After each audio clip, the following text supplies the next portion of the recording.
There has been a lot of things in the world, but we're here to talk about the Revolutionary War. It all started out with the French and Indian War, when the colonies decided they wanted to move west. King and Queen said no, so first came the tax. Not everything must have a stamp.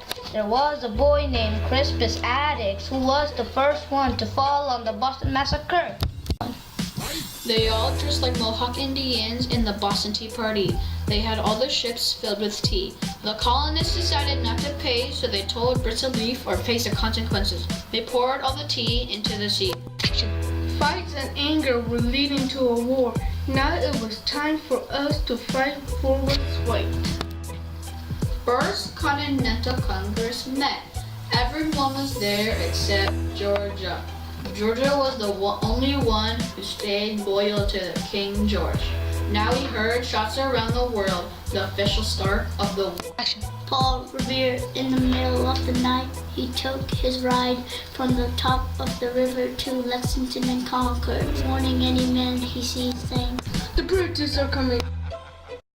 John Hancock and Samuel Adams were the reason of this freedom battle, all the way to Lexington and Concord.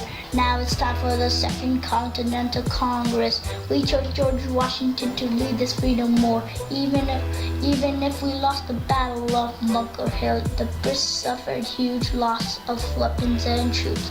Patrick Henry was the only one who said, "Give me liberty or give me death." On Christmas Day, we crossed the Delaware River. In the middle of the night, we got our guns and claimed victory. Now our hopes were back. He spoke against the Brits and he wrote the Common Sense. His name was Thomas Paine. This young man was the one who wrote the document of independence. His name was Thomas Jefferson. He was known for his invention. He was the one who convinced France to join the Freedom War. His name was Ben Franklin. Now it was time for us to take victory on the Battle of Saratoga. Now it was time for the Spain and French to take part in the war. The French thought the colonies had what it takes to win the war. The leader of the Brits gave up on the Battle of Yorktown. The only thing left was the Treaty of Paris. Now when England said, "You're an independent country,"